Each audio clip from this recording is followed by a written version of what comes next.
Is your draft position a good predictor of your performance as a pro, right? That's an incredibly difficult question to answer because we don't know what context you're going to be in when you're a pro, right? It's an impossible question to answer.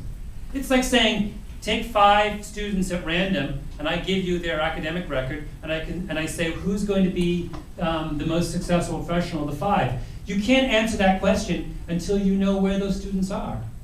If one student's in Kinshasa, in the slums outside of Kinshasa, they're not going to grow up to be a research scientist, right? Regardless of their IQ. If they grew up in Greenwich, Connecticut, they may well grow up to be a research scientist. We have to know that fact before we can make a prediction. So unless you know when you're looking at a college quarterback, you can't look at that quarterback and say person's going to be a good pro and that person isn't, because you have no idea where they're going to end up, what kind of cast they're going to have around them down the road, right? I always think about this when I think of Ben Roethlisberger. I have no idea whether he's a good quarterback. And none of us do either. All we know is that over the course of his career in the NFL, he has been blessed with an above-average core of receivers, a consistent offensive plan, a better-than-average offensive line, a better-than-average defense, and a better-than-average series of coaches. The only way to know whether Ben Roethlisberger is any better or any worse than the other quarterbacks drafted that year would be to clone the members of the Pittsburgh Steelers and run an experiment where you have 5 parallel Steelers teams over the course of the 5 years, each quarterback by a different person. And I can look at quarterback after quarterback who are alleged to be good and say that I actually have no idea whether they're good because they have such a superb supporting cast. Or the opposite, quarterbacks who are alleged to be poor, I have no idea whether they're poor. When I was doing one of the things with Bill Simmons, said that I honestly do not know whether Jason Campbell is an inferior or superior or equal quarterback to Peyton Manning. Because Peyton Manning has had every conceivable advantage you can give a quarterback, and Jason Campbell has had every conceivable disadvantage you can give a quarterback. It is impossible to say who's a better quarterback. Right? Another way of saying this is that, or a way a psychologist would say this is that there's a difference between treatment effects and selection effects. That selection effects, selection institutions are institutions whose quality is determined by their ability to select quality people. Treatment effect institutions are institutions whose quality is dependent on how they treat those who they select. So Harvard is a selection effect institution, right? Its reputation is based on the quality of students it lets in the door. Hospitals are treatment effect institutions. We analyze their quality based on what happens to someone once they're in the door, right? So an NFL football team is not Harvard, it's a hospital. And once you realize that it's a hospital, then you have to say that this whole business about trying to figure out how good someone is before they enter the hospital is impossible and fruitless. Right? It's a kind of it's a sucker's game. Third point, last point, and that is that even if it were possible to identify, even if there was this magical thing called a good quarterback or a bad quarterback, within the relatively restricted segment of people who are drafted in the NFL, we have no way of measuring that.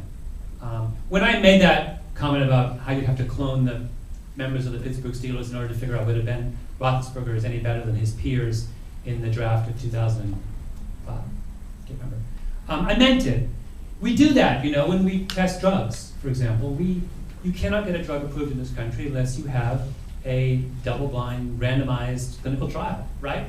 Where you have a control group and a treatment group, and everyone is blind to who's in what group, and you let that trial run until you see a statistically significant difference between the two arms. The reason we do that is that we know that any other way of evaluating the performance of a drug is flawed, is designed to produce an answer that is hopelessly confounded by bias.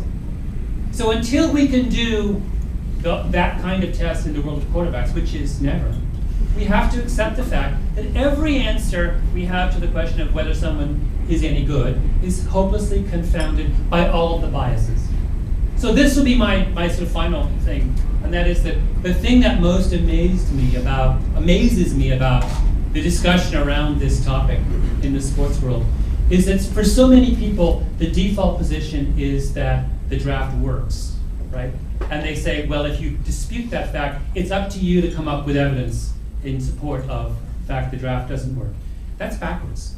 The only intellectually defensible position, strikes me, is to say the draft doesn't work, right? Because theoretically it shouldn't work. And if you want to claim the draft does work, you have to come up with incontrovertible evidence to prove to me that it does.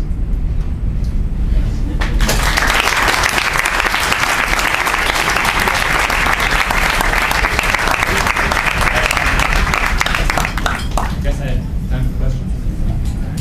Sure. Thanks, Malcom. First of all, thanks for being here. I completely agree with your argument, Peyton Manning versus Jason Campbell. I'm just curious, in your world, based on all the research then, you get appointed general manager of the New York Jets or whatever team. What do you do in the draft? Just trade all your top picks, get as many as you can, bring in a lot of folks, or how do you approach it? Yeah, I am a huge fan of this famous Richard Thaler paper on the draft, where he says that general managers tend to vastly overestimate the value of first-round picks. And he's using a cost-benefit analysis, which I could have gone into, which is the other thing that I find absolutely baffling about the way sports people describe the quality of, particularly in salary cap sports. In a salary cap sport, the statement so-and-so is good is absolutely meaningless. The only correct statement is so-and-so is good given what we're paying him, right? If Peyton Manning is the greatest quarterback in the history of the world, it does not follow that you want him on your team. Before you know whether you want him on the team, you have to know what he's making, right? If he's making $30 million a year, it doesn't matter if he's the single greatest person ever. You can't afford him, right? So my first thing is I would never draft in the first round. I'd just give up that. It's a sucker's game. I'd trade every first round pick and just I'd live in the second round, which is a sweet spot, I think, for me. Sure. Do you think that this actually holds for other positions as well as it does for quarterbacks? So for instance, I might dispute that an offensive lineman might be a lot more powerful in the first round versus the fifth round. Yeah, so when I went through that thing, so there are lots and lots of positions in sports where there isn't this degree of variability earlier. So I mentioned rebounders. In baseball, we know that on-base percentage is highly consistent year to year. You can predict, this is the whole Moneyball thing, right? You can look at it. So I'm totally open to the possibility that there are positions on the football field that are not variable year to year. And if you want to make the case that an offensive lineman is, you can predict pro performance from college performance, fine, go ahead. I'm totally open to that. All that I know is that for quarterback, the most complex position on the field, the notion, I think, that you could predict performance is absurd, both theoretically and